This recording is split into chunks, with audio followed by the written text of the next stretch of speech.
गुरु प्रदोष व्रत 14 मई बृहस्पतिवार 2026 को मनाया जाएगा। गुरु प्रदोष व्रत रात्रि 7:04 से 9:09 तक, अवधि 2 घंटे 5 मिनट। वैशाख कृष्ण त्रयोदशी प्रारंभ 14 मई प्रातःकाल 11:20 से, त्रयोदशी तिथि समाप्त 15 मई प्रातःकाल 8:31 तक। देवी पार्वती और शिवजी से जुड़ी कथा है। देवी सती ने देह त्याग दी थी और सती के वियोग में शिवजी ध्यान में बैठे हुए थे।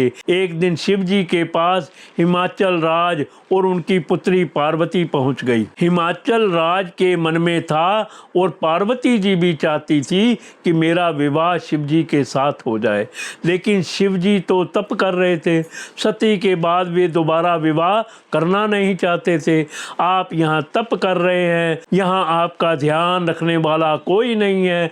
मैं चाहता हूँ कि मेरी पुत्री पार्वती यहाँ रहकर आपकी सेवा करे। पर्वतराज हिमाचल राज ने शिवजी से कहा, मुझे इस बात की जरूरत नहीं है। महिला की वजह से ध्यान वैराग्य तप बिगड़ जाता है। अगर एकांत में महिला रहेगी तो मेरा तप भंग हो सकता है, इसलिए आप मुझे क्षमा करें और अपनी पुत्री को यहाँ से ले जाइए। शिवजी ने हिमालय राज को जवाब दिया।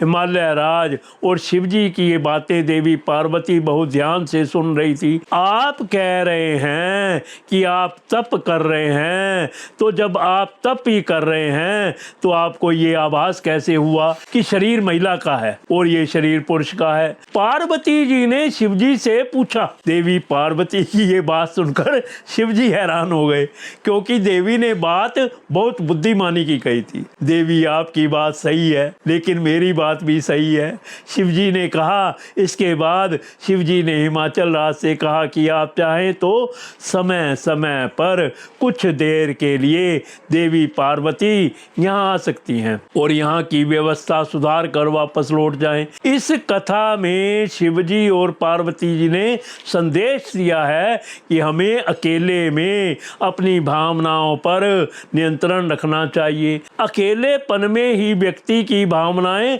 गलत दिशा में भटकती हैं, बुरे विचार जागते हैं। इसलिए एकांत में भावनाओं पर नियंत्रण रखें। जो लोग पूजा पाठ तप और ध्यान करते हैं, उन्हें पूरी तरह एकाग्रता के साथ डूबकर ये काम करना चाहिए, तभी मन गलत दिशा में नहीं भटकेगा।